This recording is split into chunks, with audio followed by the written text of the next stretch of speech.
Now we got the audio. So, Mr. Meeks, for editing this episode, you now get to put some music to this. Goddamn you half Japanese girls, do it to me every time. All the redheads said you shred the cello, and I'm jello, baby. But you won't talk. There we go. Can't wait to see what you do with that.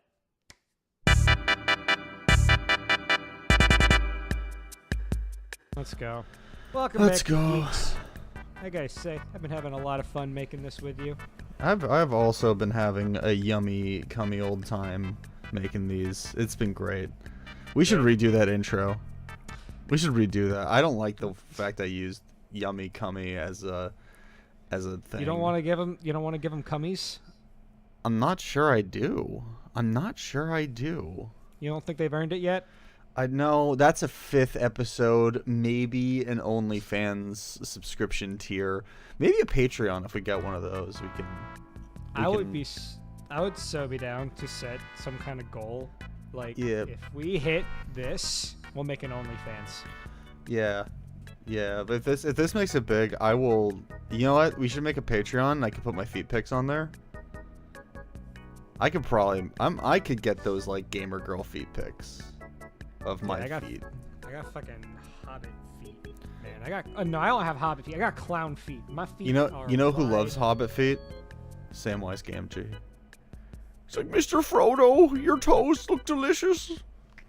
Oh, I didn't know you felt this way, Sam. Mr. Frodo. Yes. Look at Pippin. His toes are shit compared to agree. yours. Hey, you want to talk? Other garbage D-tier toes. His little piggies did not make it to the market.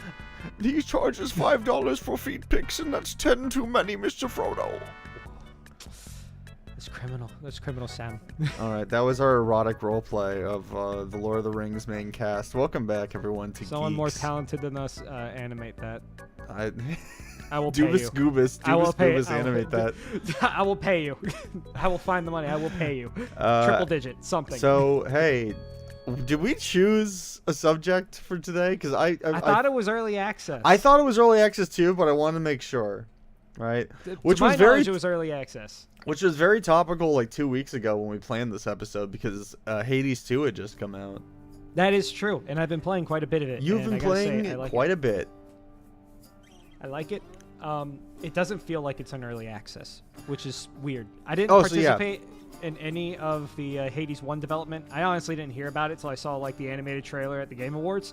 But from what I know, like they took a lot from the first game's development and definitely just new and improved everything over to the second game, because the second game feels so damn good to play. Yeah. So Hades 1, the Hades 1 development I actually did follow a little bit. I wasn't playing it, but I followed people who were. And it's very interesting, right?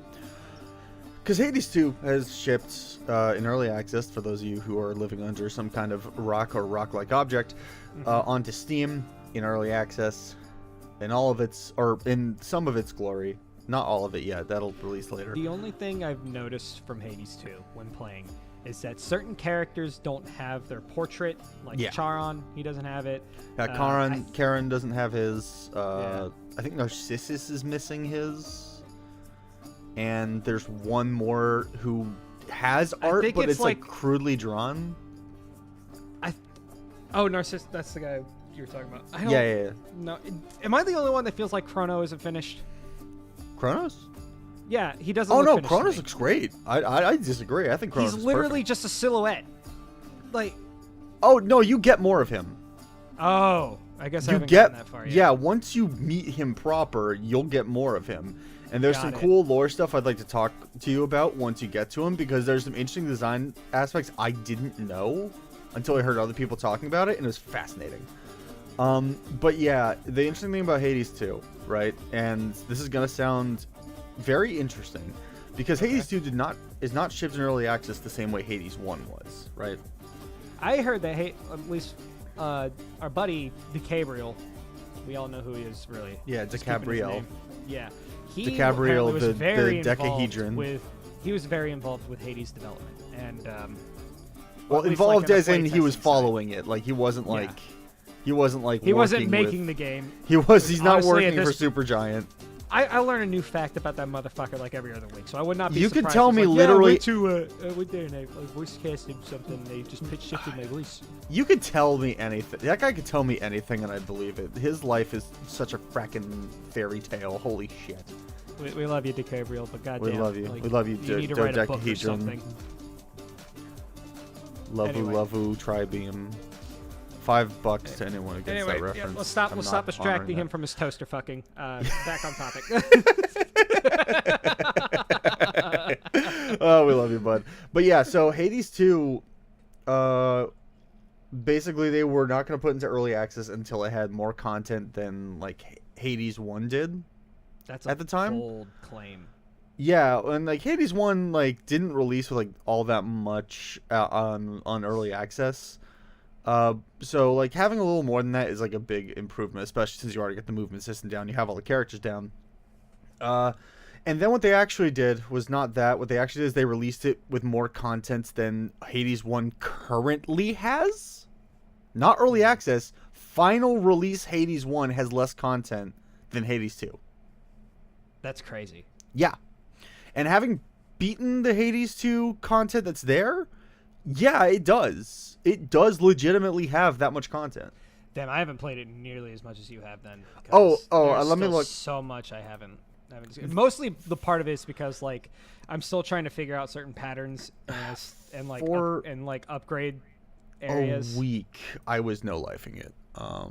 Yeah, this is a game I pick up for like maybe 2 hours. Like this is my go-to-bed game. This is my go-to-bed game. Like when I was going to sleep, like I would like when I was like about to get ready for bed, I'd be like, okay, time to play Hades. I currently have about 19 hours in it. Mm-hmm. So not as much as I thought I had, but still, I have a good amount of time. That is a pretty decent for what it is. That's a really decent amount of time. Yeah, especially considering this is like an early access title. Like early access releasing for $30, I already feel like I got a good amount of my money's worth. There are like a few things that are missing that I'm like, oh damn, okay, I can really feel the early access here. Some people have talked about how some of the art is unfinished. People have talked about how the balancing is a little weird. It is weird. It feels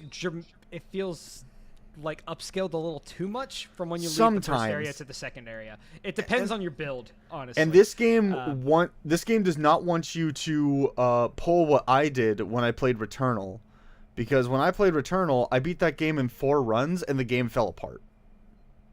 Because the game expects you to die over and over again, and because I had beaten it on my 3rd run and then beat it a second time on my 4th run, the story didn't make sense. Because I skipped so much stuff by not dying. So they didn't want to have that issue. So they made it pretty much impossible. I don't know if I agree with that. What do you mean? I find roguelikes that allow you to just utterly break the fucking game way more fun. Oh, no, yeah. Don't get me wrong. Hades 2. Hades 2 does allow you to break it at points. But I feel like it's easier to break the game with certain gods rather than others. Like Hades 1, Dionysus was. I am so sad. Shit. I am so sad Dionysus isn't in this game. He's not. I just thought I haven't discovered him yet. As far as I'm aware, I played it for 19 hours. I did not discover Dionysus once. So I'm assuming he's just not in there. He's the homie. I know Ares isn't in there. Dionysus isn't in there. Unfortunately, Poseidon's still in there. Poseidon, I feel, is a lot better in this game than he was in Hades 1. I feel like he's about the same, if not worse. I think with the sprint mechanic now being like a real thing, he helps a lot more. Because when you get his sprint upgrade, that just allows you to just shove everybody out of the way, but it also does damage. It doesn't have to make wall contact. It's really helpful, especially with a lot of cannon fodder enemies. The problem is characters like, or gods like Zeus or the friggin' Fire Grandma, like give you such better dash abilities that Poseidon's just feels like weak in comparison. I'm like, I don't want to take this because if I get Grandma's, he gives every weapon range because of the splash. That is good, but I would rather just get like Aphrodite's like Lust's power up because that's really good. or something like that. But anyway, this is not the Hades 2 cast. I apologize. I'm taking a lot of this on. It's just too good. It's but, just like, too good. Yeah, it's super good, and it's really raised the bar for early access, which has led us to this conversation. Because I don't know about that. I think it shows what early access is capable of if your studio is well developed. Oh no, yeah. Because Don't get me wrong. We don't. There's some crazy good success stories with early access. There's my dog in the background. Chili. Chili. I love Chili. Hey, I love Chili. I would die for Chili if need be. If Chili told me to sacrifice myself for her safety, I would do so. I wouldn't even be mad about it. You need another bath. You stink. Right, down you go. If she told me to take a bullet for her so that she wouldn't have to take a bath, I'd say goodbye. We'd have to end the podcast. It'd be over. I love that dog. She's very cute. But yeah, so early access as a concept, I think we've pretty much had for like the last, like, when was the first time that really went into effect? 'Cause I know we've had like Patreon or Kickstarter backer demos and stuff like that. I think Kickstarter was the first thing that like really started off, and I think Yacht Club Games really put it into motion of like what early access titles / like crowdfunded games could bring to the table. Because Shovel Knight shook up the indie game scene. Well, Shovel Knight wasn't really early hard. access though. It was just the backer demo. Still, it like led to like the concept that game developers could receive funding via these services. Yeah. Sorry, go ahead. Yeah. I think what Yacht Club Games did with Shovel Knight kind of built up the confidence of these indie developers to where, like, hey, there's possibilities for funding to where you can put more time into your dream project should you get the backing. Meaning early access became a thing because there was also games like Subnautica. That game was in early access for fucking years. Yeah, that game influencers like Markiplier and Jacksepticeye. It was mostly Jacksepticeye at first. They brought a lot of attention to the game, which allowed them to get a huge player base, get feedback, and now it is what it is today. Yeah. But it was still in development purgatory for a goddamn while. But, yeah. The thing about early access that is a big plus, right, is, as you said, it provides early funding of the game, and it also allows you to gauge interest. Like how many people are willing to take a look at it. On top of that, it also allows you to essentially have testers who will give you feedback on your game, and depending on how close you are with the community, you can definitely get a lot of useful feedback. Divinity Original Sin 2 is a great example of that. Or actually, sorry, Baldur's Gate 3 is a great example of that. Did you know Baldur's Gate 3 apparently had a whole system involving changing the terrain using your spells? It was going to have a whole thing, apparently, a lot like Divinity 2, because Divinity 2 had this thing where your spells could affect the terrain, which could make a lot of terrain like hard to walk on. And in Baldur's Gate 3, it apparently everyone hated it, so they just took it out of the game entirely. I mean, there's still methods of changing the terrain, but it's not nearly altering it like you are. It's no, just in like Divinity ice 2 on the ground or like tentacle or like. There's one fight in Divinity 2 that's in like an oil field. Mm-hmm. That one stray fire spell lights up the entire arena and everyone's constantly on fire, including the NPCs you're supposed to protect. And it becomes a problem. That's wild. So I can understand why people didn't like it. I personally am a freak who likes it, but I can understand why not everyone was a fan of it.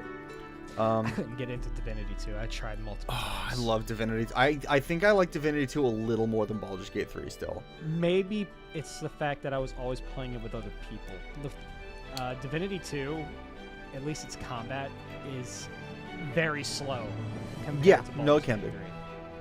But it that's also what turned me away from it. Is that I was basically like waiting for fucking ever to do something. But it also allows you to do some like crazy hype shit when you know what you're doing. Like I had a whole build with freaking Skeleton Boy, who I can't remember the name of. Whatever. His whole thing, I had a whole build where I essentially just made him like a suicide build. what he would do is he would take your magic down.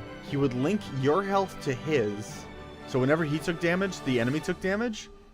I would cast a spell. I would then like cast like an elven thing to give him more points, and then use another thing to give him more points so he can keep making turns. I had him cast immortality on himself so he couldn't die for 3 turns. And then I would just make him, because his skeleton and health potions hurt him, I would just make him like just down 7 potions and just insta-kill every enemy who is attached to him. Or better yet, if I had another teammate who was dead, I also had a self-sacrifice thing where he'd kill himself to revive another person. And so because he was attached to them, and like the enemy, he would hurt himself, hurt the enemy, but he's immortal, so the guy just raises for free and the guy gets hurt. Damn. There is some goofy shit you can do in Divinity 2, and it's so much fun. I'm not smart enough to figure that stuff out. Oh no, trust me, it's not as hard as it sounds. Like once you figure out like the combos, you're like, hold on, does this work? Oh, it works. I'm a very reactionary type of gamer. That's right. Meaning, like, I excel at like platformers, action type stuff. You want like an active experience. Basically. Yeah, I can agree with that. I like to react more than I like to plan. And yeah. Because it's probably also why I'm really fucking good at Beat Saber. That's fair. Yeah. But that being said, I can also kind of tie this back into our topic, meaning my patience compared to yours in certain video games is different. I am definitely less patient, which means like certain JRPGs I'm not going to be a fan of because the combat system may be more intricate. Like I love Persona 5. I think that is one of the best JRPGs ever made, but it's because the combat is so flashy and fun, and you can basically like wipe any screen. Yeah, it's that problem. Even if you're good at building or not. RPG patience is a real thing. Because I can recommend, like, Earthbound is one of my top 10 games of all time, and I think, like, the problem is, you know that, like, meme of, like, oh, it gets good after the first, like, 10 hours? I hate that shit. It gets good after the first 10 hours. That's the problem. Like, the problem is, it's legitimately like, this game's first few hours just suck ass. Like, until you get to the police station Earthbound, that game sucks. And then when you get to the police station, everything after that is just uphill. Just great. Just to the moon. Awesome. Perfect game. Patience could also be tied back to basically early access development. A little bit, yeah. But like what I was trying to say earlier with early access before I went like way off topic. Fitting for the podcast. Yeah. It allows developers to make changes in the middle of development. Allows them to be able to pay for later things or additions they want to add. This used to be done with Kickstarter, but with early access, people are able to essentially play the game as it's being made and allow their changes to be heard. This can go for better to worse, depending on the developer. It really depends where the game is, how much support it's going to be getting, or how much they expect to get, and what the release plan is. I actually wrote kind of like a thought about early access for my next video, which is the RoboQuest reboot. Yes, the RoboQuest is actually a great example of this. I feel like we're going to have two very different opinions on. And mechanically, yes, but like the development of the game, we might end up being more similar than we thought. But probably. Anyway, so the point, and I'm talking about it purely as like time in early access rather than what mechanics are about. Yeah, it's about. Because I know we're going to disagree on some things with that, but I think in terms of development time, we might be on similar stances. So RoboQuest was in development for a good while. I'd say, if I had to guess off the top of my head, maybe 3 to 5 years. Oh, definitely 5 years or more. Because I started playing it when I moved into like my second apartment. So that would have been my initial review of at RoboQuest least 3 years ago. Is about 2 years ago. Yeah, I had to reference it, and I'm like, God damn, it's really been that long. And I played it for a year before that. So I would say 5 years. It's probably about 5 years. Yeah, but during that time, I completely forgot about the game. It'd be a game that I come back to every so often. It was like, oh, look, they updated it. I'm kind of bored. I'll do a quick RoboQuest run, and then I'd be reminded why I love the game. But then I fall back into that same pit. because the game wasn't done or content wasn't coming out as quickly as it should, and it just I'm like, when's this going to be done? Essentially, you see, so I had the people. We as people are far less patient than we ever have been. And a lot of that is just due to like the evolution of psychology and just the utter fucking brain rot social media has given us. I need dopamine every 10 seconds or I'll die. Exactly. $5 to whoever gets that reference. I'm just gonna keep saying that every time I do that, and I'm not gonna honor the deal. I don't carry cash on me. We've established this last episode. I think we had the whole conversation how I don't have cash on me, ever. You cannot rob me. I have nothing to steal. That's smart. Except my soul. Anyway, as you're saying. So, basically, like how you got to keep your player base entertained. Yeah. Essentially, if your content updates are too slow, people are going to lose interest. If you're not responding to feedback, people are going to lose interest. But then again, I'd rather someone take their time on a game to make sure it's good rather than feed into pressure. But then these early access titles are mostly indie developers. They're just people, and they might get traction via funding on Patreon or early access purchases, but eventually that's going to come down to a halt, depending on who wants to continue to back Patreon and also how many sales you're making based off your early access. And then when you do fully release the game, you're not going to be making nearly as much sales as you would have had it been like out the oven instant hit. It's a risk. All of it is a risk. Well, yeah. It sucks. It can suck a little bit. I do think there are like great examples of like what's the best time to release like your game to early access. Like I think about like Ultra Kill, right? And Ultra Kill may be a bit of a difficult example because it's a tough act to follow. If you've never played Ultra Kill, you should change that. It's really good. The best shooter I've played in the last 10 to 20 years. It's just that good. It is a game I feel like was made for me. Akita, I love you.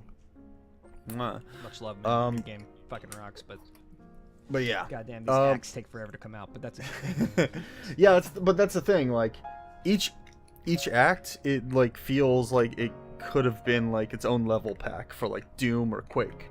Yeah. Right, and like the base, like Gen 1 Ultra Kill, like the one that like came out in early access, like that was basically the entire first 3 acts. I picked it up right when the second act came out. Oh, sorry. The first 3 chapters. That game came out with the entire first act done, right? And well, without the perfect levels or some of the secret levels. Those are the only things missing. But it had Cyber Grind already. It had the prologue, which is 4 chapters. It has Act 1, which is another 4 to 5. Act 2, which is like 4. Act 3, which is 2, but it's a boss. And it came with like 2 secret levels, and it's missing 1 and does not have the perfect level.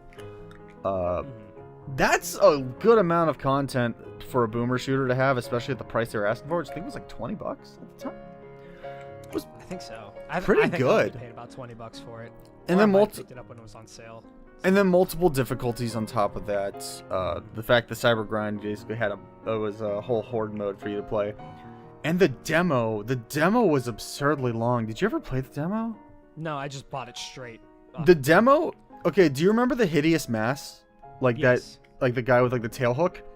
Yeah. The demo ends when you get to him. Oh my god. That's like halfway through chapter 1.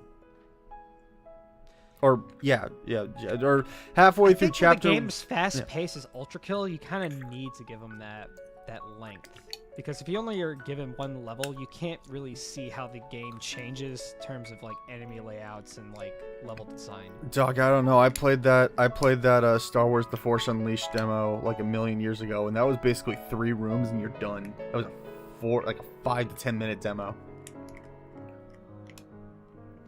Like, demos used to be way shorter than they are now. Like, demos give you a lot now. But that was also a game being released by a AAA studio. Yeah. Yada, yada. Also in the mid-aughts, different standards, yeah. But there's a lot of different standards. You were younger, different standards of quality, other things. Which, no, yeah. I played the Sonic Generations demo a shit ton, and that was only Green Hill Zone. What's that? Yeah, it was just a one level, right? It was just one level is 3D and one level yeah, is one 2D level is Sonic. classic Sonic, one And level it was just was Green Hill Sonic. Zone, but I played the fuck out of it. Yeah, and that's like the thing where, depending on how like I'd say like RoboQuest is a very great example of an early access release. There wasn't all that much there yet, but what was there was replayable, and it was super fun. It felt so good to play. It feels even better to play now. And RoboQuest devs, if you're seeing this, I really love you. I really wish you didn't take the color system out of the game. That was one of the funnest things I've ever done. I'm glad that you took the color system out of the game. Danny's wrong. Do not listen to Gallic Ender. Listen to me. You did right. I love not being restricted to certain weapon types. I want to break the game. Findings. I want to change the way I play the game based on random findings, please. No. I love doing that though. Like I love it when a game's like, okay, you got these upgrades. I guess I'm doing an explosive round. I guess I'm just running explosives. That's gonna be my build. What if I don't want to run this and all my rolls suck? You know. Then restart the run. Do it again. I don't want to restart the run. I want to be like, I love this gun. This is cool. Yeah. Ooh, that gun. I want to try this gun and not have to worry about my fucking items. But it's very easy to see like a lot of games that release in early access that do have content but are very clearly not finished and kind of never get finished. The Forest is a great example of a game that really feels like they rushed to the end. Like The Forest when it first came out was not all that huge. I think what drove people to The Forest was just the mystery of it, right? Yeah, the mystery of it's so fascinating, right? Like Yeah. you're on this island, your kid has been abducted by some shadowy creature thing, and there are a bunch of these cannibals outside who are reacting to you differently in strange ways. There's some kind of mystery on the island. Changing, and then you get like this. Yes, you get like the first time you die and like you don't actually die, you just get strung up in a cave and there's monsters in the cave. It's like it's so cool, but it's so buggy. And it's kind of all over the place. It kind of runs bad. And they're like, okay, well, they're going to fix that in updates. And they do clean it up a bit in the updates. They add the full story and everything, which is interesting for a survival game like that. But then they went ahead and made the sequel. Which is interesting because it feels like they made the sequel before the first game is really done. Like, it's fully released. It's out. I own it. It's just... It feels like there's stuff that was supposed to be there that just never made it in. I feel like it's an experience, right? Meaning you boot it up with your buddies, you play it till you all get bored, and then it just kind of sits there and collects dust. When you're getting an early access game, right? Like you're expecting to go in. Like when you're playing an early access game, it's an investment, right? It's like I'm not paying for just this game now. I'm paying for the game I'm going to get in the future. So it's always a risk when you go into early access, and that's why you see so many people like I never buy early access games. Like our mutual friend, Decrabiel, has talked about how the only reason he hasn't played Hades 2 yet is it's still in early access, and I can't blame him because I mean like I've definitely been burned by games that I bought in early access that never got better or somehow got worse. Like taking out the color system. Don't you take that crap from him, RoboQuest. Don't you take that crap from him. Your game's awesome. Well, no, yeah, RoboQuest is great. I don't want to like ever say that I don't like RoboQuest. I think RoboQuest is great. However,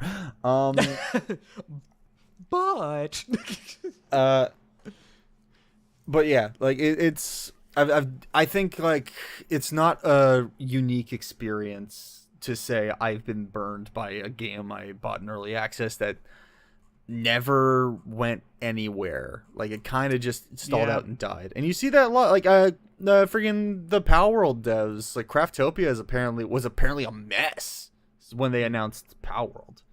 Because apparently it's still like kind of just a buggy, like broken piece of shit. Apparently they fixed that recently, and I'm not sure if that's true, but I read that was the case. I got burned out on Power World fast. Yeah. And it Power World is definitely like a game that feels like it's half a game. And I get it because early access, but still, I got bored with it really quickly. I mean, they're constantly adding updates to it, though. Did you know they had like a whole like half of their Pokedex worth of the pals? I mean, that's great. and I'll probably hop back into it again one day just to see what's happened. Yeah, once the novelty wears off, it's very like. Here's the thing, like the actual game itself. The only reason that game blew up the way that it did is because it was finally an option, opposed to Pokemon. Pokemon with guns. Pokemon with guns, man. Well, I mean, if we really want to talk about alternate Pokemon, Cassette Beast is out there. Nah, man. Fossil Fighters. Fossil Fighters. That's what the fucking kings play. Sorry, guys. I'm into Dinosaur King. Exactly. God, the true Chads played Fossil Fighters and then made out with that alien bitch at the end of the game. Right? I've never played Fossil Fighters. I don't know you what missed you're out, talking about. You missed out. It was great. It's a good time. Good childhood memories of Fossil Fighters. I'm going to try to edit that scene in. It's going to spoil Fossil Fighters for me. You're not missing anything. It is literally the cheesiest, corniest fucking story either, but me as dumb kid. Oh, I don't know. I don't know. I played Pokemon Ranger, okay? I don't think it gets worse than that. I will fully admit, I played that game to impress a girl, and that was the only reason I played it. Because she's like, this is my favorite game in the world. And I'm like, okay, I will play it for you. Oh my god, that's my favorite game too. I didn't go that far. Oh yeah, by the way, the doctor took like chunks out of my hand, so are you good? I'm a mummy. Oh yeah, I'm fine. I just went for the skin thing. It's cool. Okay. But yeah, the point is, like, with early access games, it becomes a question of how done should an early access game be before you actually put it out in the market. That's something I've had to question myself on, because I fully intend to create some kind of way to play one of my games that I'm not announcing yet. Early though, I just want to know how much content should be in there before I pull that trigger. Like with the last game I was working on, that I've delayed because of Unity bullshit. I had a plan of like where I wanted like the early access to kind of stop, or for the demo to stop, and to make room for like the early access stuff, right? But now if you want a player perspective, right? Mm-hmm. From early access games that I've played in the past, be it some like Valheim, V-Rising, RoboQuest, Subnautica, Ark. Yeah, but those like Valheim and V-Rising are like very poignant examples of like why I'm so scared. I'm just giving you games that I've played that were no, but I'm saying that because like those games felt like done when I was playing them. I didn't realize they weren't done until like the end. When it comes to Valheim, I'm a hot take. Valheim is not a good game. I'm sorry, not to me. It's not for me. Valheim's cool. I just don't vibe with those kind of games usually, unless it's like V-Rising, which for some reason like vibed with me super hard. Too many little inconveniences in Valheim that were mechanically set. They weren't bugs. They were mechanically set, and it just pissed me off that this was the way that it was. And maybe it's changed since, but from when I reviewed it on Game Bracket, it definitely irritated me more than it made me wonder about the game. But I would say, if I were to pick up an early access game, what I would expect is at least a solid 3 to 5 hours of content with a solid premise in mind. I suppose. Meaning this is how the game is going to play, and here are some potential certain ways that they could go with it. And there has to be enough variety in what I can play to see, like, to feel like, okay, this has a feeling like it can go somewhere. Be it like with RoboQuest with its weapon system. Yeah. So notice how like most. Sorry, go ahead. Ultra Kill with giving you basically half the first chapter as a demo. Well, if I sat down and played those things as just a player, but then again, I also review a lot of games, so there's going to be biases and things that I notice opposed to other people. But I would say if I have a good feeling of what a game is trying to tell me and also see the potential of where it could go, I feel like I am satisfied with an early access purchase. Yeah, I can understand that. It's very interesting though, because when we're talking about early access, right? Mm-hmm. You notice how like 80% of the games we've mentioned that have come out in early access are roguelites or roguelikes, because it's a lot. They're very good. A lot of them are. There are some bad ones. I can think of off the top of my head that I won't name because like I don't want to punch down. But it's a lot. I feel like it's a lot easier to put something out in early access that is replayable because of the fact that like it can just be random every time, than it is to put out something like The Forest or Ultra Kill in early access, where this is a linear game in which you're going to get from point A to point B. The Forest, Ultra Kill, and like even Hades, like even Hades, despite the fact it's a roguelike, like, that game has like linear story elements. It does. That are just cut off after a certain point. But let's take a game like The Forest and Subnautica, right? Yes, they have one linear purpose and they have one linear story, but they have the freedom of open world on their side, meaning they can add new items, they can add new mechanics, they have like a whole not world Ultra Kill to work with, opposed to, let's take a game like Celeste, right? It's a platformer. What are you going to do? Add more levels, but then you're spoiling your game. So if you have the roguelikes have the freedom of replayability.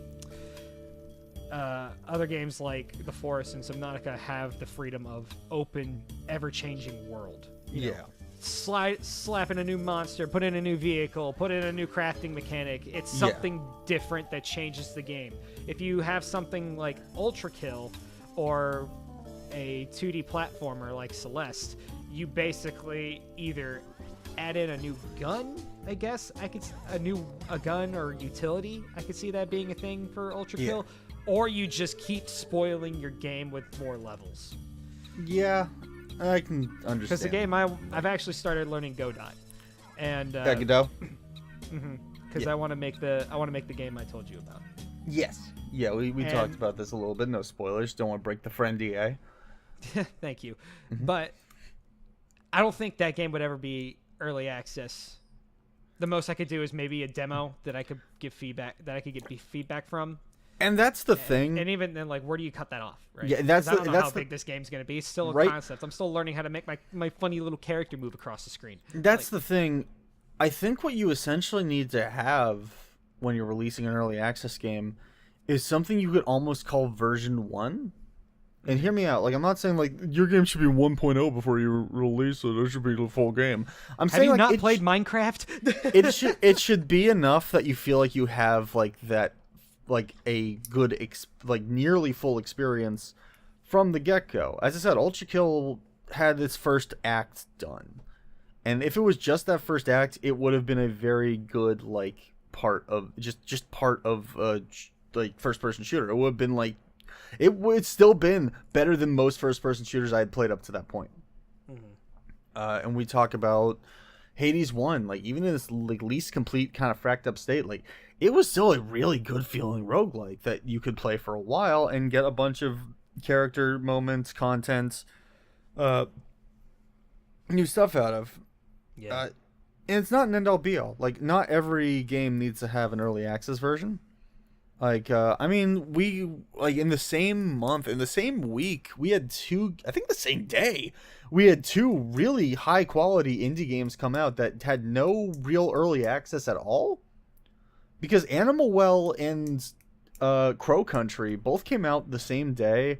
Didn't really have any, like, Crow Country had a demo, but, like, it didn't really have, like, an actual early access period. You just kind of bought it when it was full, and they're incredible from start to finish.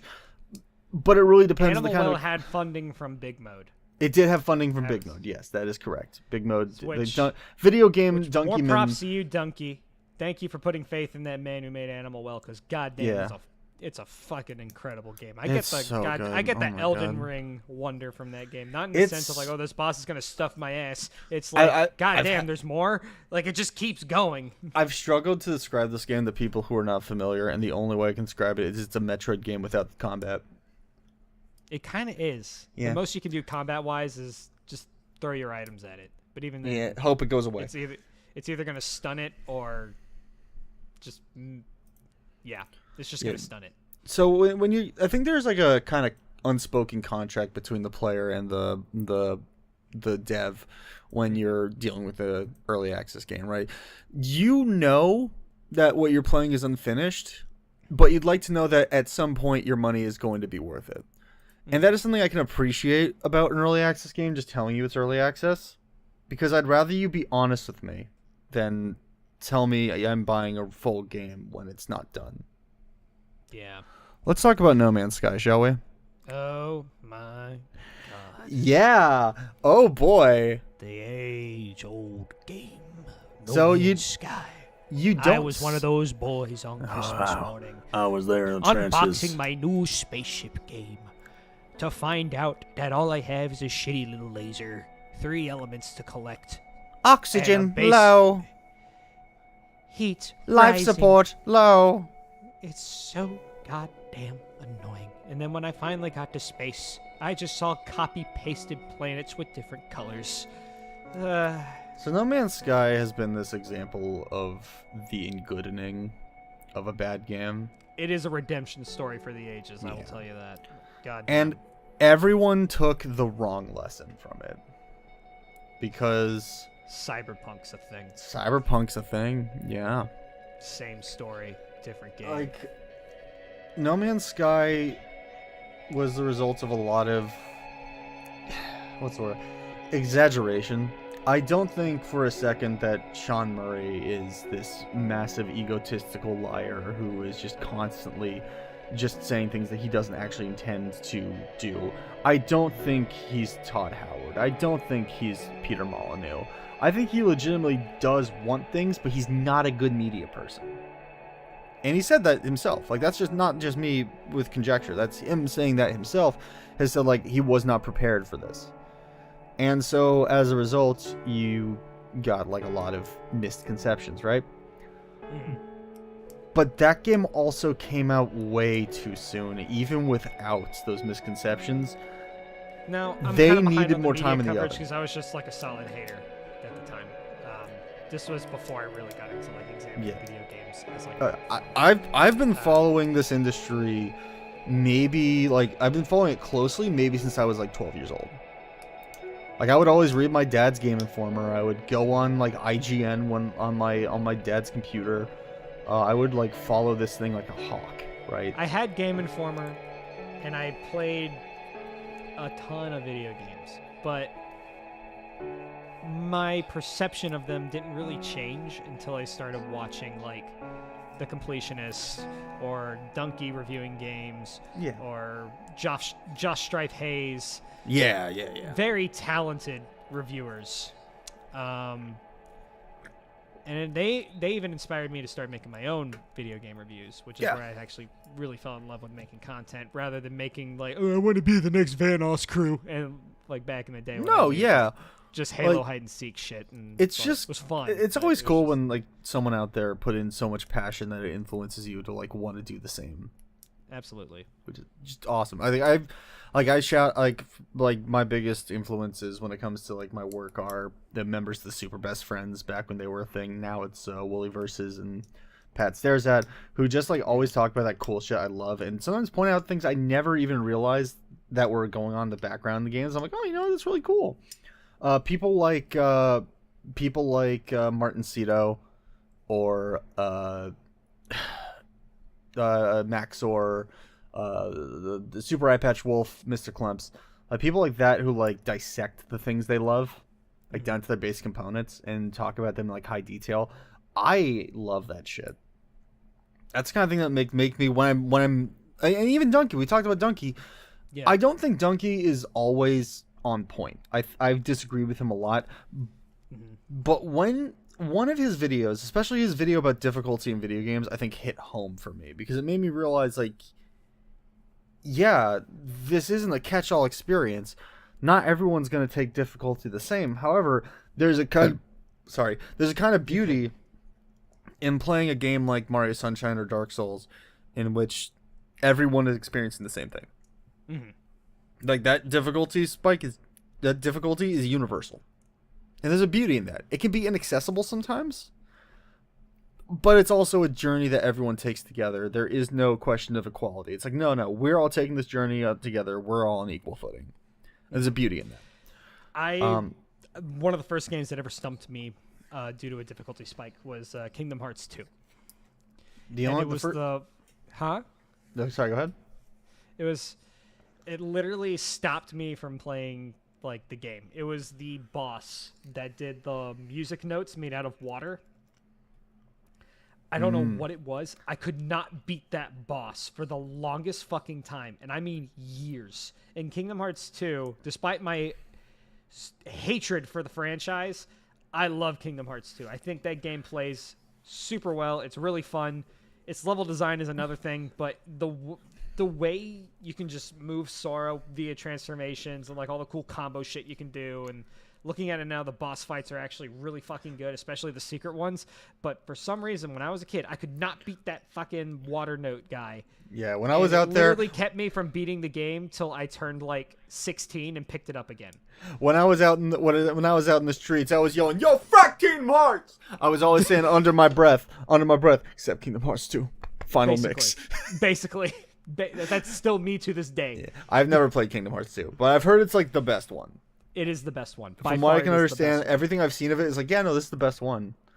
Like every time I talk about my hatred of Kingdom Hearts, they're like, okay, how many games did you play? But I'm like, all of them.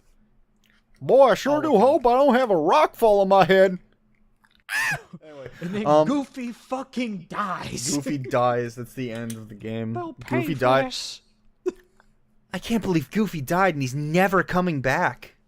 He comes back like 10 minutes later. I know. Do you remember the episode of Smiling Friends where Charlie dies? Yes. You know what the title of that... I want to talk about it. I saw the devil. You know what the title of that episode was? What? The title of that episode is the episode where Charlie dies and he never comes back. Isn't it now just Charlie Goes to Hell or something? They might have changed it, but like that was the funniest title in the world to me. It was the fact that it was called that. Anyway, but yeah, back on topic. You see this, like, early access is still a thing, even if AAA devs are not going to admit to it, because this is caused to use something different, right? When indie dev is putting their thing on early access, it is usually, and I'm gonna like put a lot of good faith in, right? It is usually because extra funding is required to finish up what they have. But they want to put out something to show their proof of concept, to get word of mouth out there, because people talking about your game sells way more than like some stupid Twitter ad, right? Yeah. Getting a following is huge, especially early on, because then more people are like hyped about changes and they're starting to talk about it every time it changes. Whenever an Ultra Kill update comes out, my entire feed is just Ultra Kill. Like a ton of people just talk about Ultra Kill for a good reason. It's incredible. So what do you feel but of... I'm getting there. I'm gonna ask you like a follow-up question that kind of relates to this. I'm gonna get to there though, because I have a point I wanted to make in a second. Okay. Yeah, go ahead and finish your thought. My bad. So that's like a huge deal. No, you're good. It's a huge deal to be able to get that funding and to put out that word of mouth, and also just get some feedback, because a lot of indie devs aren't able to hire like QA teams or massive teams to like play test their game and give them feedback on what they like or don't like. Maybe the developer has some freak sense of wanting that maybe just doesn't gel with most people, and you can choose whether to keep that or not. It doesn't matter. Like that, they'll figure that out when they get there. When it comes to games that are released way too soon in the AAA space, like your Cyberpunks, your No Man's Skies, your any Ubisoft game. I have such a fucking bone to pick with Ubisoft. The next episode's gonna be called the one where we yell about Ubisoft for an hour and 30 minutes. Hashtag it's gonna be Ubisoft. It's gonna be a 3-hour episode. Ubisoft. Or if we really want to talk about Call of Duty Modern Warfare 3, the newest one. That was after Bobby left, man. As much as I wish I could blame him for this, I don't think we can. That's it all started with that fucking horse in Oblivion. Horse. That fucking set of horse armor. Yeah, set in the chain, all the events that are essentially all the goddamn problems. What a piece of shit, and he's still making money. Usually when it comes to AAA games that are releasing in a what I would call unofficial early access, I would say that is dishonest and is also due to shareholders. And you see this a lot, right? You see the clash of the artist and the business. like I have no doubt that like Sean Murray wanted to release No Man's Sky in the best state it could possibly be. Yeah. But the game was shown off years ago, and you've had nothing new to show for it. You know what's and we need to put out the big PlayStation banner with the big game on there. It doesn't matter if it's not done; just ship it out. It's stuff like that. Like Cyberpunk, I have no doubt 99% of the choices that were made that led to like bad things in Cyberpunk. Here's the thing, everyone knew it too. We're due to corporate meddling. The thing with the difference between the No Man's Sky reception and the Cyberpunk reception was like everyone knew that this game was shelled out purely for sales, and not enough time was given to it. Like No Man's Sky, I feel like everybody was just like, he lied. And I gotta give Sean Murray his credit. I gotta give him credit where credit's due. He didn't say anything. He put his nose to the grindstone with his team. Like his whole. I'm not gonna give all this to Sean Murray because Sean Murray's not the only person who works at Hello Games. And I will probably. Team at Hello Games. The way I can believe he's not even the best person at Hello Games. I'll be real. He's just the face. Yeah. Right. So when I say Sean Murray, I apologize if I apply everything to him. It should not be attributed to him. Do you ever see that quote that's like it's from I forgot who it was. I forgot his name. Shit, it's someone actually like super important. Who I gotta look this up. Hold on. But anyway, like while you look that up, like, the reception between the two is vastly different. Yeah. Okay. I found it. Yeah. Sorry, I found the quote. The quote was, I think too many people in the games industry attribute, or too many people in like the games journalism industry, and too many fans attribute all like the success of a game to one person. I think that should stop. Quoted from Warren Spector, the sole creator of Deus Ex. It literally says that in the magazine where it's quoted is so funny. Because like you're missing the point. That is true.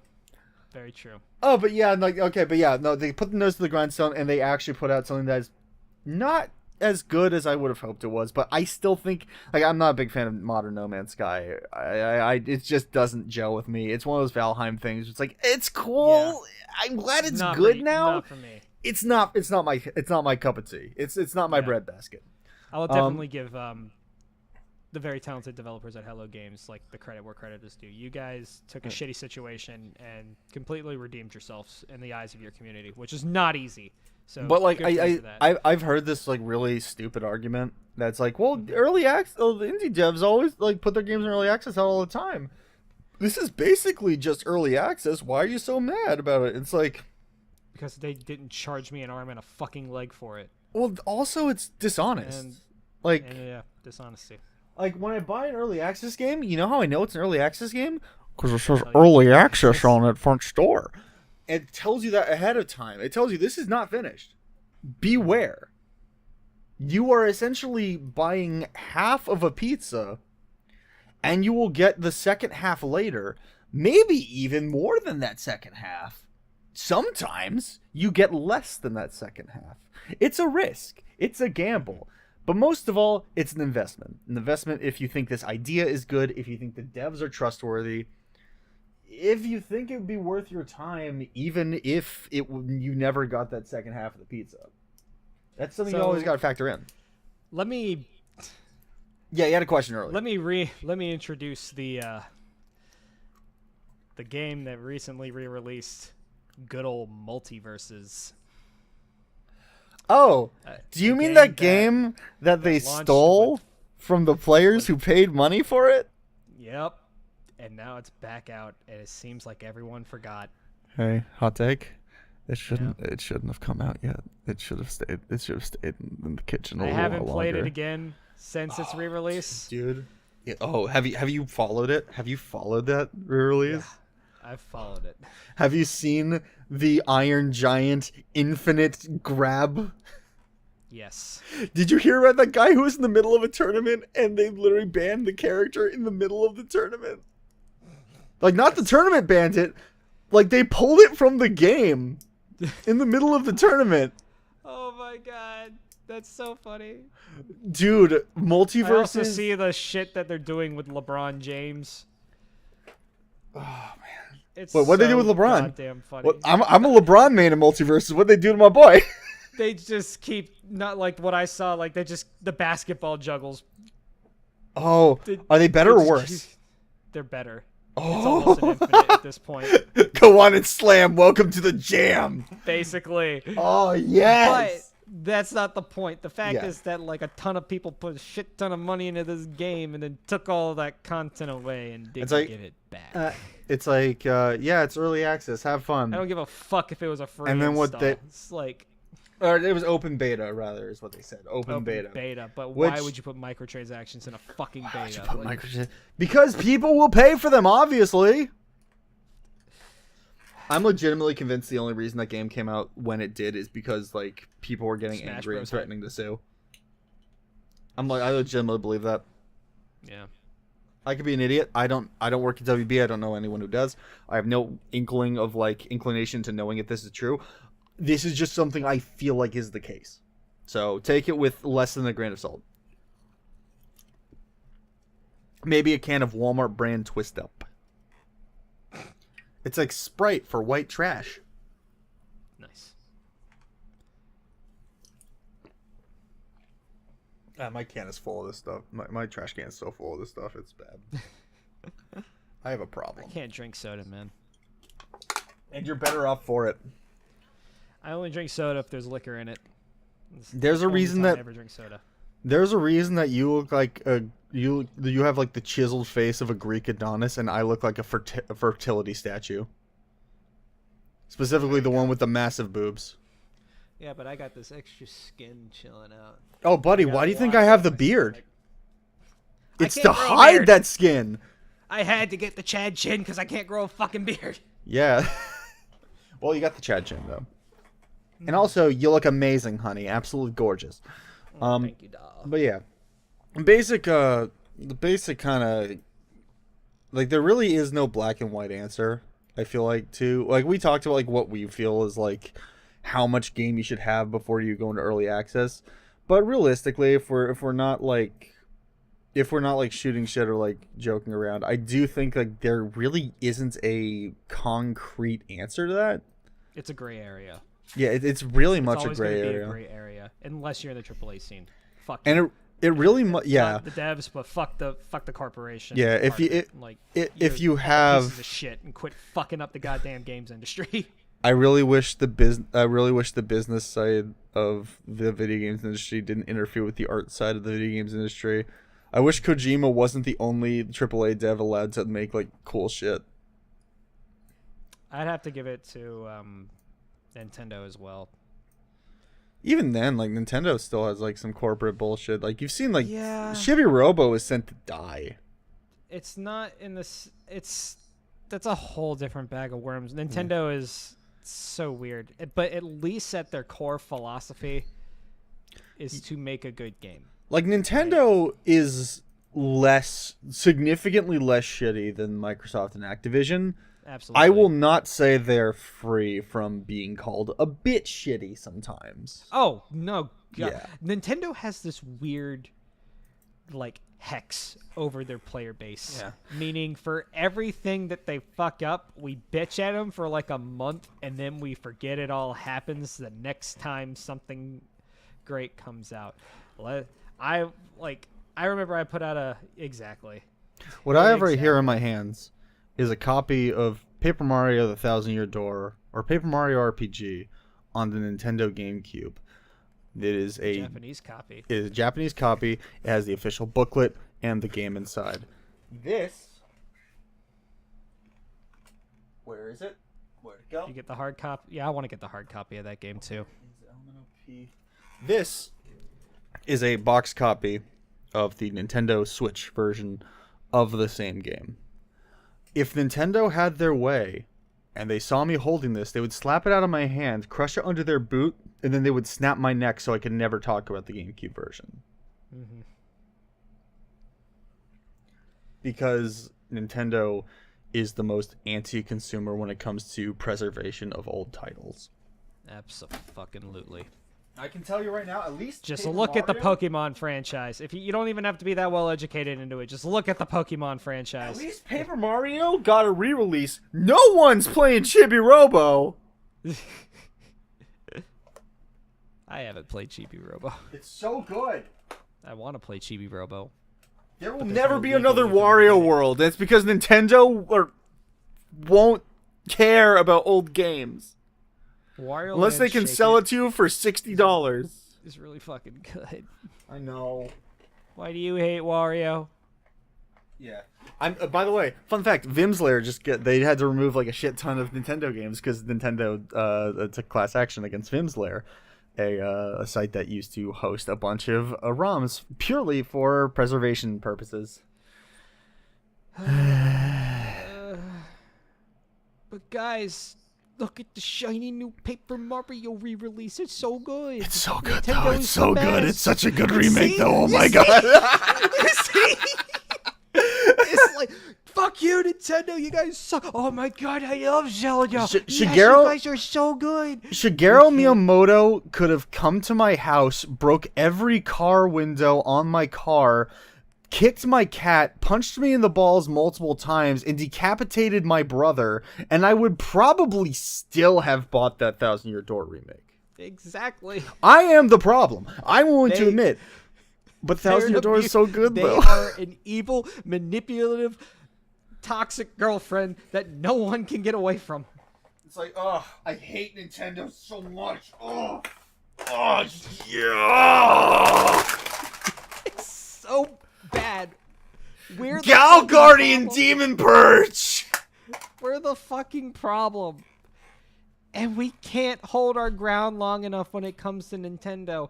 And the sad thing about it is, that's the least of our concerns. We can't hold our ground when it comes to fucking Ubisoft as well. We have severely derailed. Oh, from I early can, but access. that's just because I don't like anything Ubisoft puts out. Exactly. Like, but at least they I have can play already Shin Megami Tensei 5 and Super Mario Party Superstars on the Switch. better.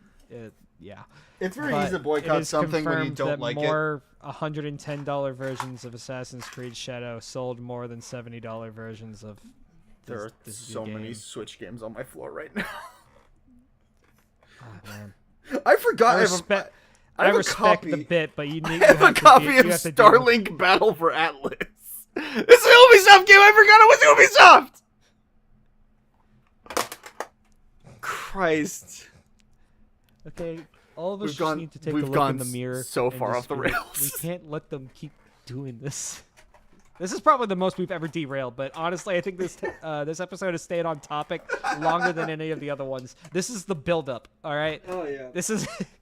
So basically held it that in for too long, and now it's that exploding. tangent was to say I very much why I don't love like early access being used to essentially hawk off games that might never get finished or cheap product that you can just negate all criticism by being like it's early access, it's not even done yet. When that's not how that should work. If anything, I hate your how criticism day one is way patches more are the valid. norm. Your criticism is very valid in early access because that criticism can go towards changing the game for the better once it's fully released. Granted, don't be an asshole. But your criticisms should also be listened to, especially in this early access phase where now your money and your quality of your money time is and your being money are based now on how much they listen to what the community at large wants. And now granted, not every idea is good. The mass populace can be No. stupid sometimes, but it is something to take into account. And AAA companies that have this kind of funding are not immune from criticism just because No Man's Sky ended up being good 4 years later. I have Same to with pick up Cyberpunk. all this shit now. There's so much on my floor. Yeah. There's a cat It was on my funny, bed. though. That's not my cat. Why is he there, then? She likes it in here. I keep the air low. Okay. Shelly's just hanging out underneath the desk. Far off the rails. Holy shit. Donkey It's all Kong good. Jungle Beat on the GameCube. Hell yeah! I don't even have the bongos! Hey, Nintendo, where's my Donkey Kong Jungle? I am a Beat? slut for In Nintendo. fact, where the I don't fuck even is Donkey care. Kong? What do you mean? Like, where's Donkey Kong? Like I'm not physically? meaning Mario. No, like Why is there no new Donkey Kong game?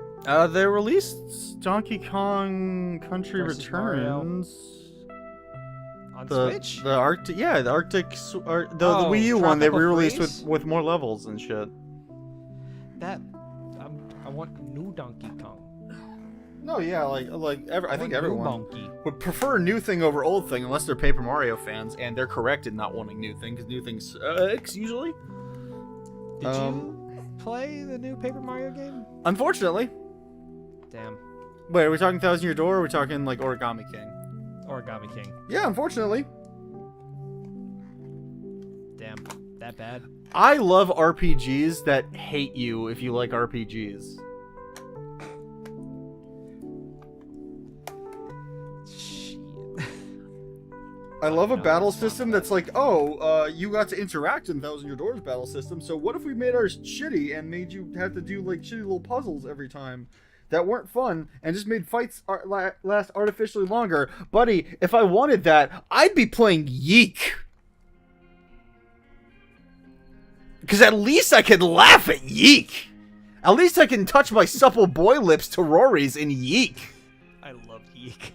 I love Yiik so much. Yiik is the room of video games. I love it. It really is. I love Yiik for all the wrong reasons. I Oh, love yeah. it because it's so fucking bad. And you know what? I gotta hand it to the main dev. Don't I you gotta hand it. dare show me a physical copy of Yiik. On No, of stream. course not! Oh god, I course dead not. ass thought that was about Come to happen. on. I'm like, there's no way. I'm in an episode of the fucking Twilight Zone. If that's it, if that was about to happen, oh my, I don't do you know dare. a guy. I used to live with a guy who had a physical copy of the Yiik soundtrack on vinyl. It got that far. Oh yeah! Dude, Oh, Yiik has a God. free DLC out right now. It's standalone. It's a full... They're making a sequel, probably. Oh yes. I hate so much. I hate it and love it so much. I'm yeeking out right now. Top 10 best video game characters of all time. Number 1, Alex Yiik. Number 2, Alex Yiik. Number 3, Alex Yiik. Number 4, Rory. Number 5, Alex Yiik. Number 6, Rory's mother, Leg. Leg. Leg. Fuck Bella, though. God damn, I hated Bella.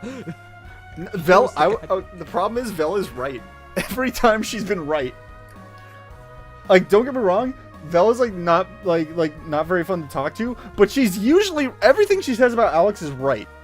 Yeah. Oh, she puts Alex in her. Why are we getting into a conversation? This is now a Yeek cast. Yeek. We're now called Yeeks. Yeeks. I really thought it was an artistic taste how they make you fight the rat from Ninja Turtles in the sewer level. Also, can we talk about how the guy with the camera just fell off about a third of the way through the game? Nobody cares about your dead sister. We almost died ourselves. Based. I just realized I kind of look like Alex Yeek, and I'm not happy about that. No, you're not ginger enough. I'm taking off the glasses. You don't Stolen have your- Valor. Stolen Valor, I can see just fine. I just don't want to hurt my supple boy eyes. Oh, yeah. Yiik is like an early access game, though. Didn't they release that in early access and they kept changing it? Yeek has been redone like 3 times, and I think this DLC is supposed to be the 4th. Oh, no. Dude, that golden alpaca scene, man. Oh, it's so great. Version 1 is so good, and every other one is trying to make it better, and it somehow like makes it less interesting. It does. Because when the golden alpaca starts like actually speaking full sentences, and there's like a whole like dramatic cutscene for him, it's like this is a lot less like psychotic than the idea. This used to be bad because it was funny. Now it's just bad because it's bad. So like the original golden alpaca scene's stupid, but there's I love almost a kind of cruel comedy to it. Mm-hmm. Where it's like we're talking and coming around to the fact that Rory's... Spoilers for Yeek, by the way. But yeah, Rory's sister like killed herself, and it's like a big like bad thing. And it's like this really sad moment that like everyone's being really mean to him because he nearly led them to their deaths. And then like as they're having this like sad moment, the golden alpaca just shows up, and it's this ridiculous goof-ass alpaca who's going like, lemonade, as he's doing a tap on you. Lemonade! Lemonade! And it's almost it's cruel, is what it is, because basically taking your whole moment... It's funny for all the wrong reasons. No, but here's the thing. So like, I actually do think that is one of the best written parts of that game. Yeah. Legitimately, because like in that moment, it is showing the cruel reality of the fact that the universe and the multiverse don't care. Mm-hmm. And like, you can be having like the saddest moment of your life, and the most ridiculous shit will still come in and try to kill you. And that is like legitimately like an unintentional art piece by that guy. I think that's unintentionally the most interesting part of that game. And the fact they removed it shows that he has no actual confidence in his work. Unfortunately. That is to say, I do love Yiik. I love Yiik. Ironically, mainly. I admire that guy's passion into putting it is a definition of a cult classic. Like, it does feel like he's embarrassed of it.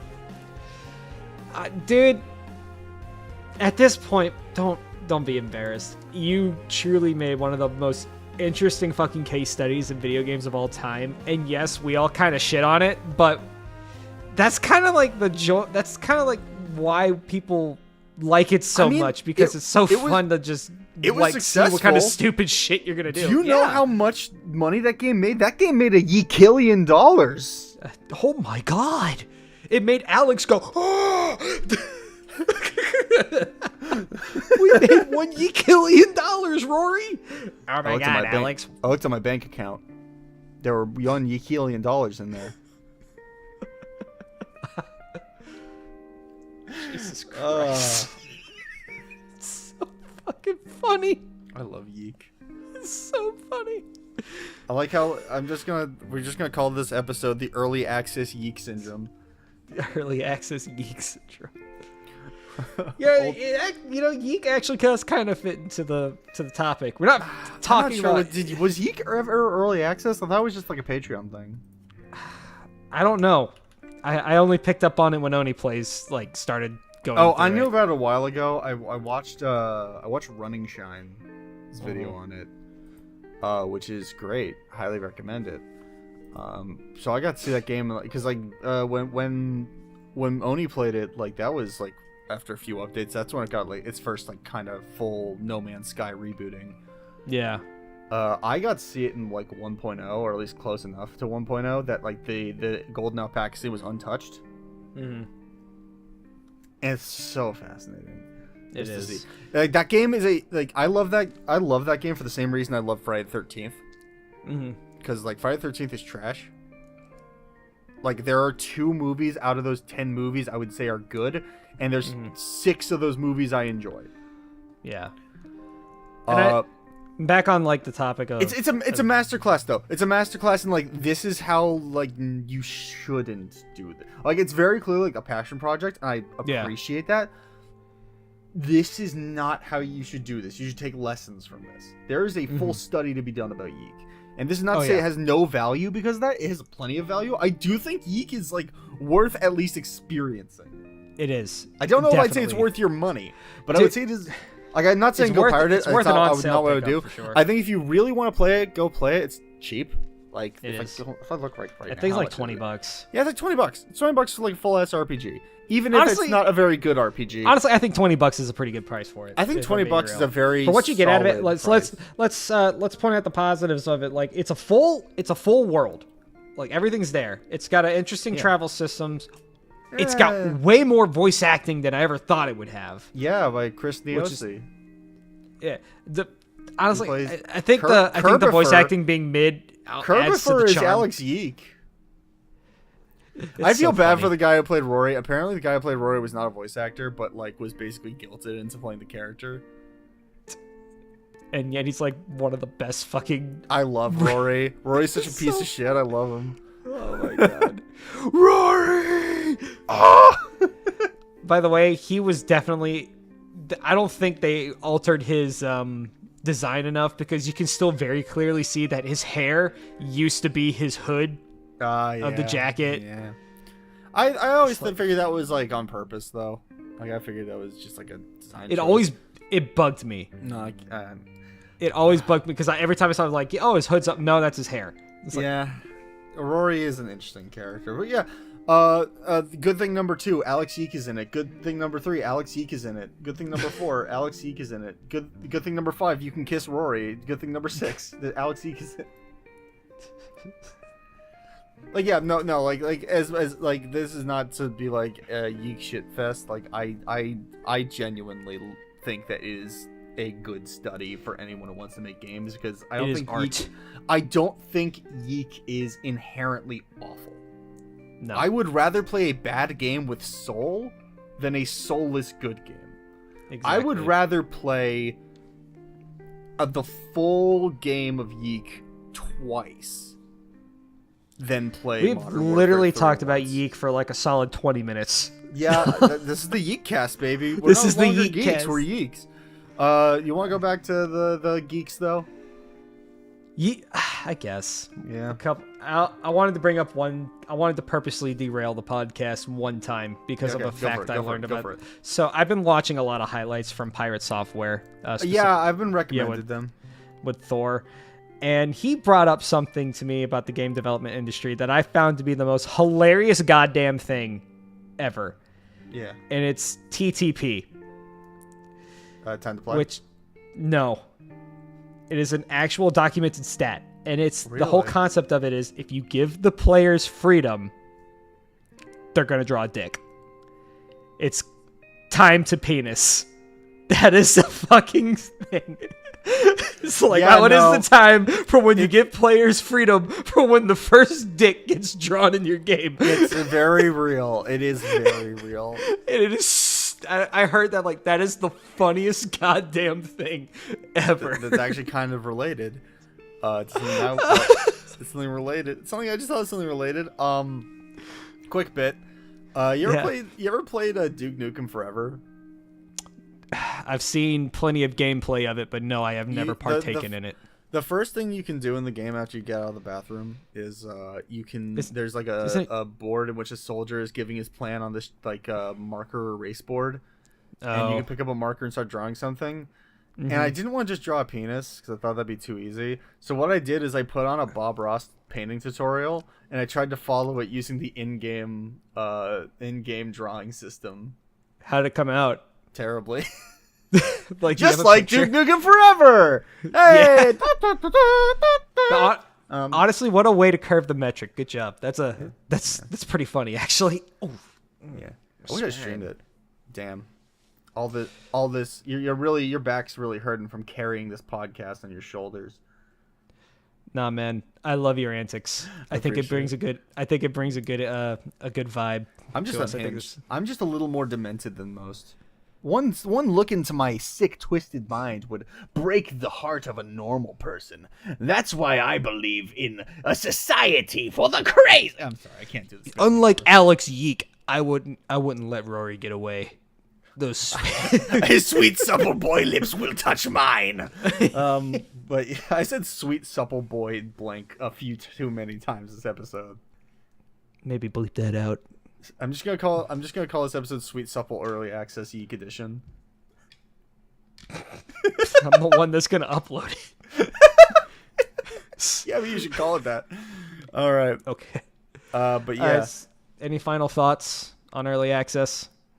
Early access is an incredible tool for people who are working with a very limited funding for video games. People who are in the indie scene, especially. You can use this to gain funding as well as gain interest and notoriety in the space. Having this kind of funding in the middle of development means you can add more features before the game's done, maybe change things around to suit player interest better. I think there is a place for that kind of thing in the AAA space. There is a case for playing a game before it's ready to give your feedback on it, have them curb things, but I think nowadays you can get that done with a closed beta for your AAA games or an open beta. And I think that there's a place for like that kind of early access in general. I think it's really dishonest when a AAA studio or a studio that has the capital to put this forward is just doing it for either extra money or to basically just gauge interest, see they even should continue developing it, when in reality, like, you probably already have something to put out. It's just you're just trying to just suck a little more out there, and that's the problem. Is the business side of things, especially like you see this with a lot of AAA. The one bit like there's the business suit man. He is our new character, business suit man, who only cares about watching number go up. Mm-hmm. And when people buy, number go up, so make more buy. People already buy games, sell them second part of game, but make it smaller, idiots. So I don't have to put so number don't go down. Mm-hmm. It's kind of like what happened with the Baldur's Gate franchise. Now that like it succeeded so well, they're like, yes, let's go ahead and start doing Baldur's Gate 4. And then Larian was just like, yeah, we don't want to make that. We don't want to do this anymore. I can't believe Larian made Baldur's Gate 3 just so that they can make Divinity Original Sin 3.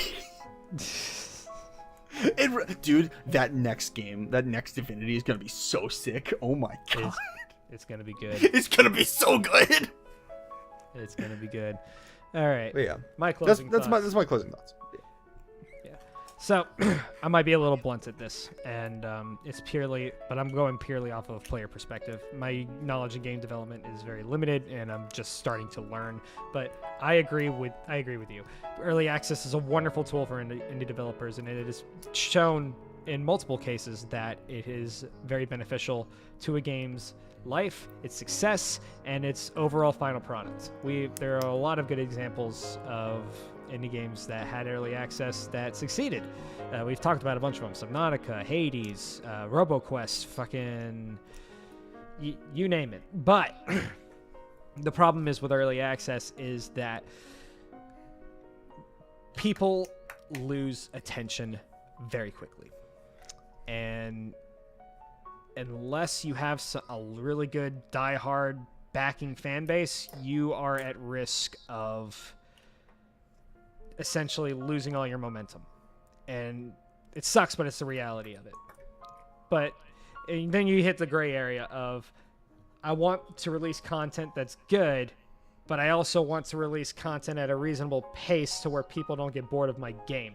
Yeah, there's a reason. Sometimes shit happens. Yeah, there's a reason Akita puts out his content or their content out for Ultra Kill in batches, and not just like every time they have a new level, like, hey, there's a new level, and it's like, no.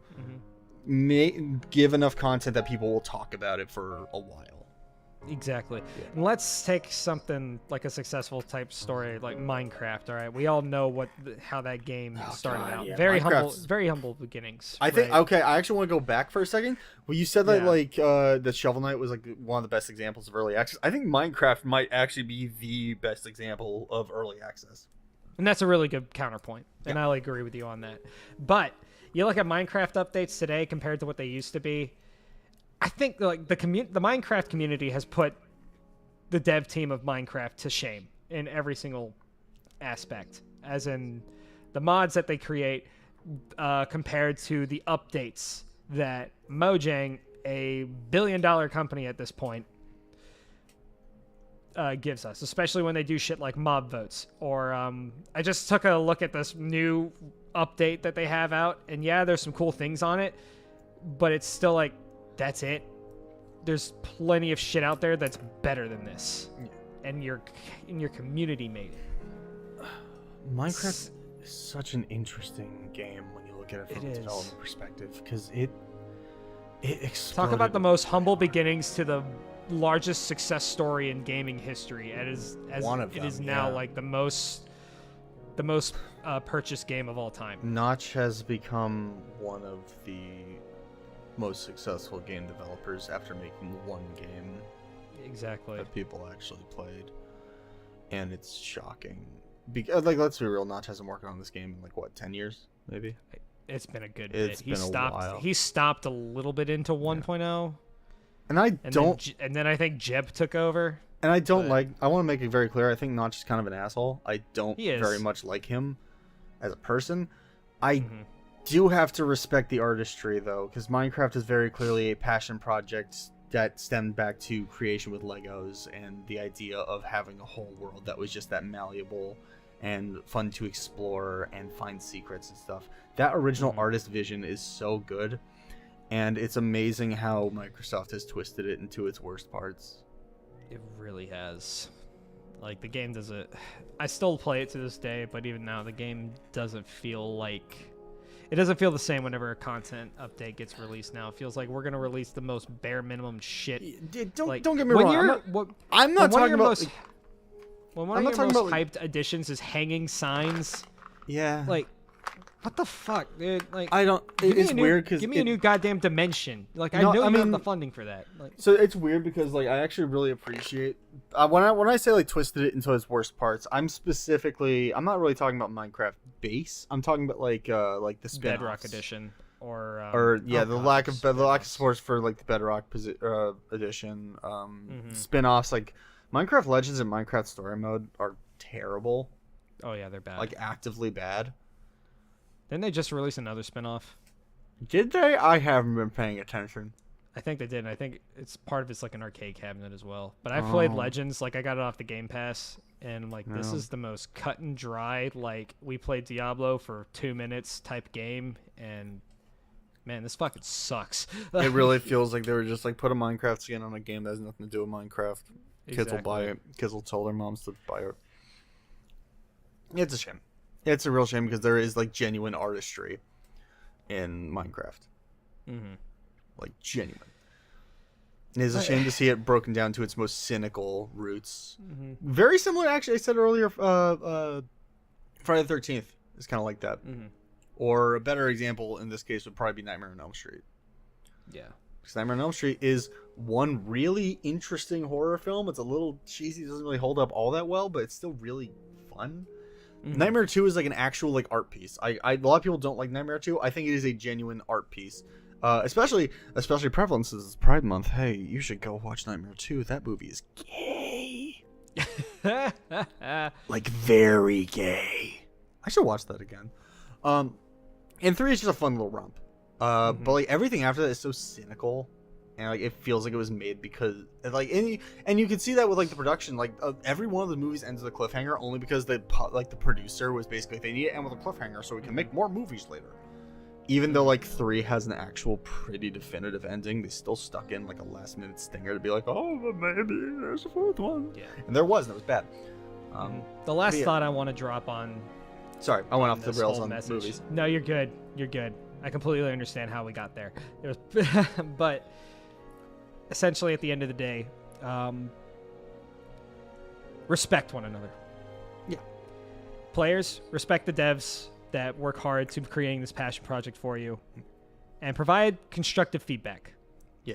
Devs, respect the fact that your player base have invested their hard-earned money and their time into your game, and though not every idea they give you is the best idea, they are trying to help you.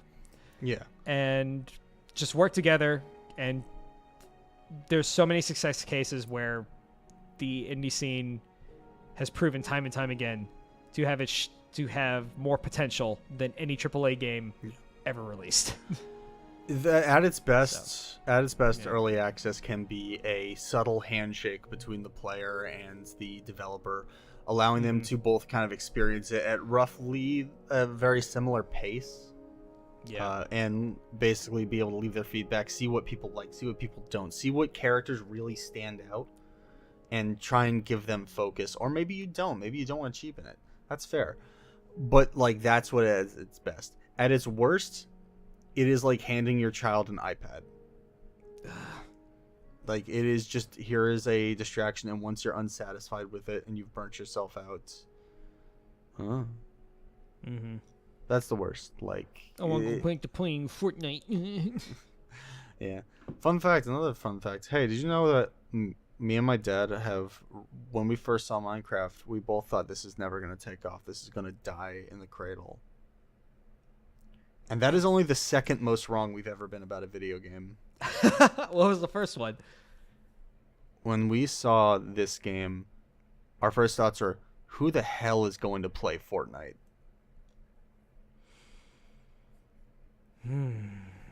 I think that's a good ending point. We love you, fans.